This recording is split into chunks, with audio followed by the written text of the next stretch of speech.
We're there. We're in. We're on. How are you? I'm doing great. Are you doing great today? I'm hanging in, and yeah, it's been a weird time, but yes, I'm good. Now, the first question I got is, what do I call you? Do I call you Sir, Midge, Mr. Ure? How do you like to be called? Midge. Everyone calls me Midge. The only person that calls me Mr. Ure is the tax man. Well, I am not the tax man. And we were connected to talk because of a mutual friend who's kept me up with the latest and greatest of what you're up to. And one of those things is you're playing, of all places in the world, the next town over for me on Long Island, a town called Island Park, New York. You're playing on Halloween. So anyone who's coming to see you at the Barnum Ballroom, are you playing solo or with a band?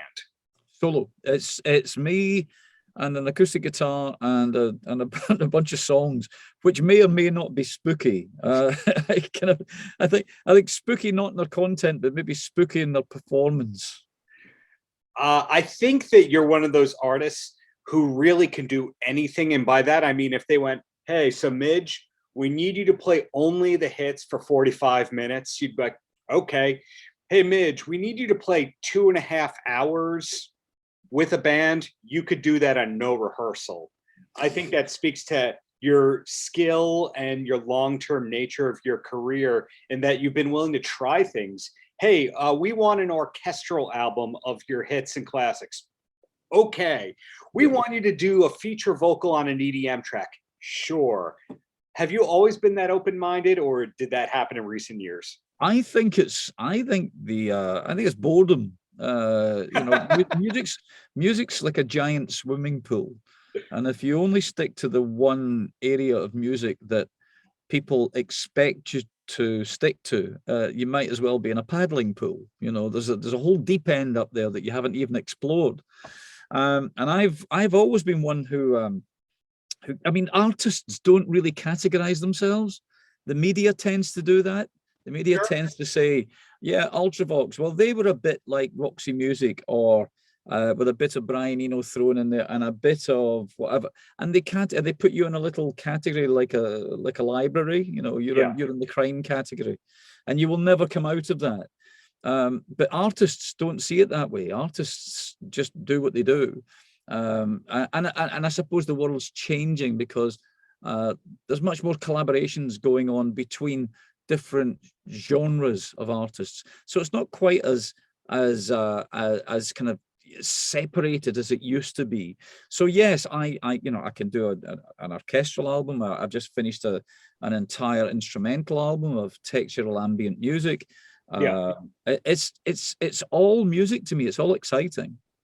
Yeah, that's why I put you in, and this is intended to be a compliment, in that Todd Rundgren category of every time you see this guy live, it can be a totally different show, might be a totally different band configuration or setup. You don't know what to expect, but if you like the guy, you like the guy. So the thing is, irrespective of what format it takes, it's really about the songs. It's really about it doesn't really matter whether you're doing it with a 70-piece orchestra or standing there on your own. If the songs aren't very good, the night won't be very good. And hopefully I've got enough songs that I'll be able to pick some one or two good ones for people to enjoy. Just one or two. Just one or two. Only 40 plus years of interesting content, because, hey, you were a punk icon, whether or not people, that's the first thing on their mind, because they might go to Ultravox, or they might go to Do They Know It's Christmas, etc. But hey, working with the Sex Pistol in Rich Kids, obviously you've got some punk cred to you. And as you pointed out, it's really hard to define you. It is the critics that say this is grunge, and you go, because they're wearing a flannel, the kind of music is that. It's hair metal. Because they have hair, it is hair metal. None of it really makes sense, and you prove a good point. That's one I certainly can't do these days, hair metal. Join the club. The only artist I can think of that really pigeonholes themselves and is not taking chances is Vince Neil for Motley Crue, because he's been doing the same 14 songs live since 1991 when you see him, but not you. So what I'm curious about here is when you kind of realized that you were going to be fine in terms of you didn't need traditional hit singles. I know that you've always charted songs all over the world. So this song was a #1 in Austria, but it didn't come out here. And then this song was a top 10 in the US, but it didn't come out in Japan. You've had one of those kinds of careers, but it's never been about the hits over the last 30 years. It's been a cottage niche industry. I'm wondering when you kind of realized that. I think technology dictates that, really. You know, when you get involved in the music industry initially, an artist can only give so much until a label decides that they are good enough or they are what they require at that moment in time. So a lot of it's got to do with being picked up initially.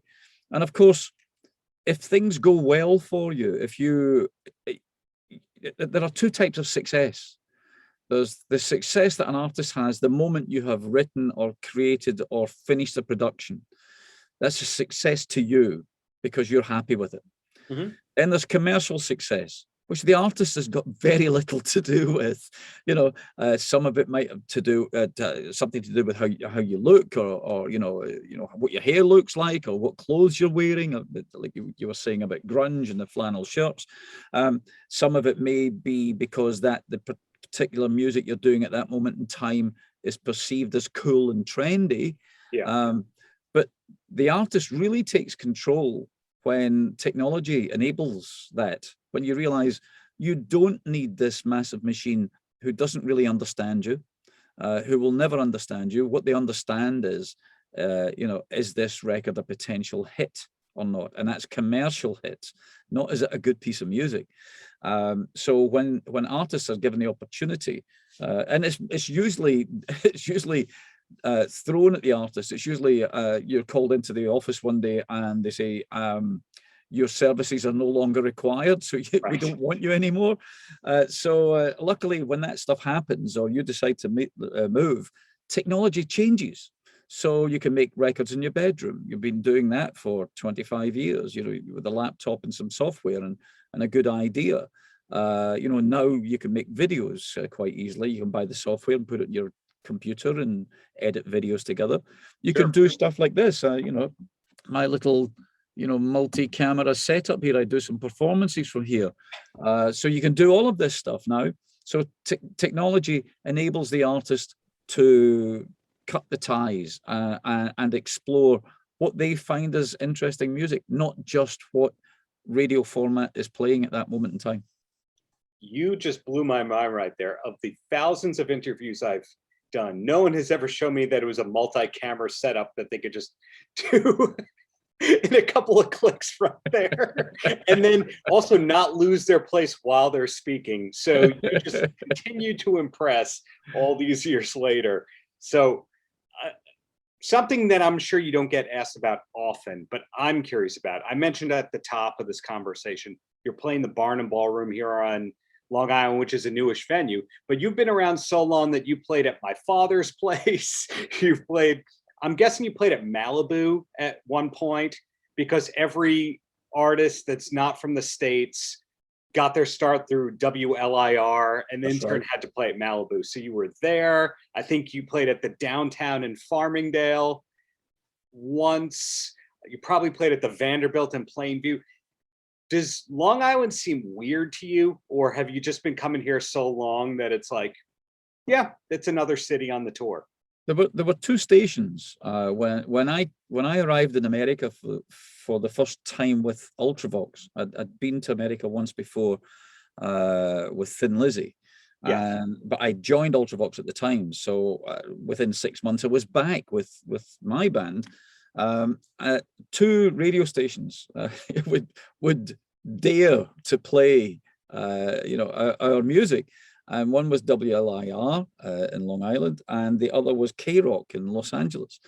And the big bit in the middle of America, that proved a little bit difficult to try and get our 8-minute long synthesized instrumentals played on radio. But yeah, Long Island was always, Malibu Sue and all those guys were always a major part of us making any kind of dent at all, at least in the coasts. But yeah, glorious days. It was very important for us that that someone got to hear what you do. Any artists at all, any genre, whatever you do, if you're a painter or a sculptor or whatever, you don't want to make your creation and leave it in your bedroom that nobody ever sees or hears or experiences. You want as many people to experience it as possible. And if it wasn't for WLIR, you know, no one in the East Coast would have heard us. So what you just said, that you want as many people to hear your art if you're an artist. Of course, there's some weird exceptions, and we learn over time that people have done albums under aliases. Paul McCartney's done at least 2 of them that I'm aware of, although he started in later years going, yes, I am the fireman, per se. In your case, were there any, and you don't have to give me names, were there any albums under aliases? Well, not really. I've just released a single here in the UK. Very electronic. I mean, it's very electronic, very reminiscent of what inspired me to get into electronics. You know, back in the mid 70s. Yeah, I think called Das Beat, and it's it's very straightforward, very retro sounding record. But I decided to call it, you know, performed by Band Electronica, which is the name I use for the band that I perform live with these days, featuring Midge Ure. So I didn't want to be the name all over it. So I'm a feature, which is quite nice. So I don't feel the pressure of it being my record, even though it's my record and I played everything on it. yeah. I remember a number of years ago, Mike Peters from The Alarm put out a single, and he put it out under alias, and then he revealed, hey, it was me all along. Was there almost that moment for you at any point in your career? I think Mike did it initially because he knew on mainstream radio here in the UK, on the BBC, that The Alarm would never be playlisted. You know, they'd never be given an opportunity, irrespective of how good the song or record was. Yes. Just because of association, because of you know, oh, they're that band from that era playing that music, so therefore they don't suit the format. Yeah. So he did it under an alias, and it got on the playlist. Yes. And you think, this is so good. It was such a lovely way of just showing how ridiculous sometimes our scenarios are. You know, we are force fed a certain type of music by certain stations, and if you mask it, it's a bit like doing those. Do you prefer drink A or drink B? Yeah. And you're trying to decide whether Coke or Pepsi's the one that you should have. You know, the blind test. Either the music's good or bad. You know, that should be the reality. Unfortunately, it's not like that. Right. So putting together everything that I knew about you before this interview and everything I've learned within this interview, it sounds like you're one of those no regrets kind of people, that you wound up where you wanted to be organically. I think you do end up where you decide you want to be. There are decisions to be made all the way through your life, and that's the same for absolutely everyone on the planet. There was a movie, Sliding Doors, where Yes. if you come out a train, you go turn left, something happens, and your life goes that way, or you turn right and your life goes the other way. And there are decisions that I've made that I thought, you know, were great decisions at the time, and maybe didn't turn out to be the best decisions ever, but they led you down a path that's taken you to something that's infinitely more interesting than what you could have planned or what you could have hoped for. So I have absolutely no regrets about anything that I've done.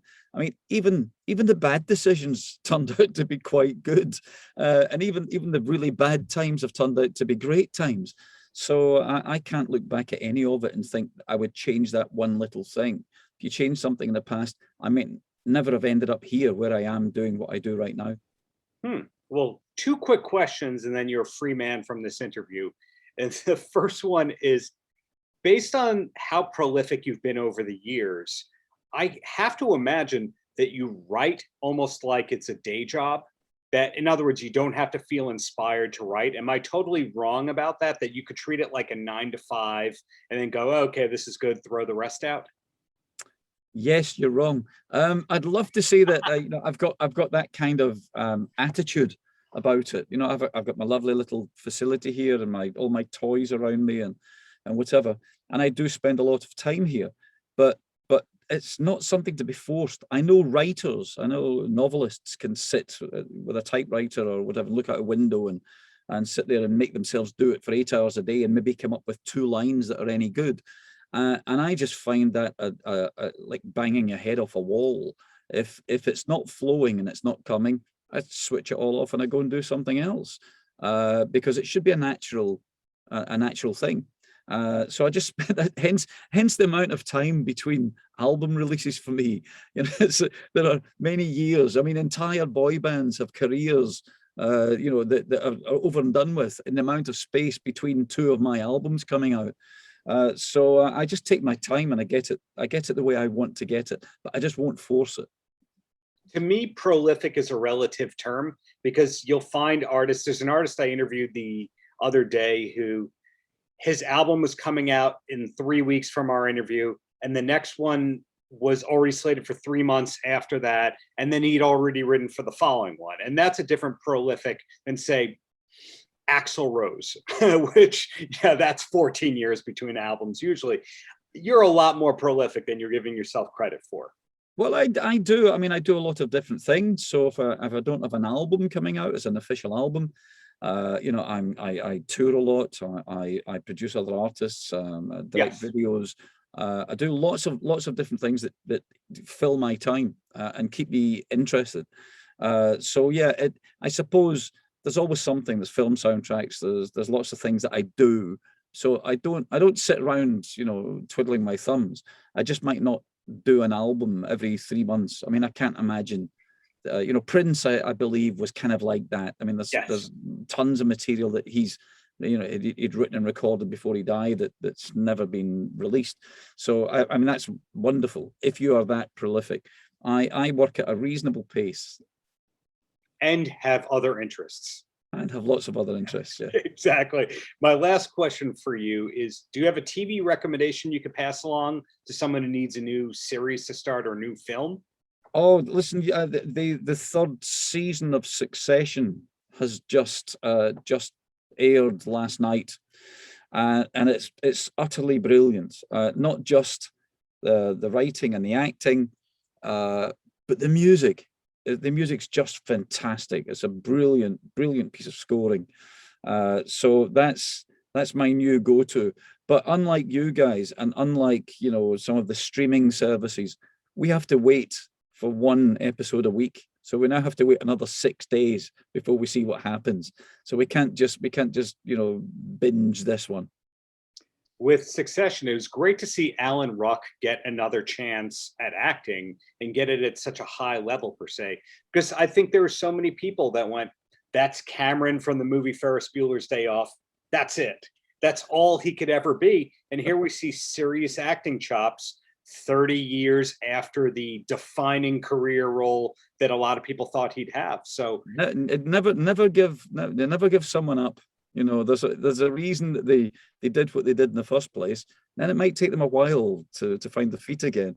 But, you know, a talent is a talent. It usually gets better, you know, the older you get. So yeah, it's brilliant to see that. And of course, Brian Cox, a fellow Scot, you know, being the hard ass that he is in that program is just spectacular. To me, the most underrated country in the world for musical contributions is Scotland, because, hey, not just you got your secret Scots like Frankie from the band The Darkness. Occasionally they're there, but Travis and Teenage Fan Club, a lot of great bands and Creation Records. One day the world's going to realize all that came from there, but we're a very small country, but we punch way above our weight. Exactly. Well, I can't thank you enough for your time, Midge. Looking forward to seeing you in a few weeks on Long Island. It's an absolute pleasure chatting to you. Paltrocast.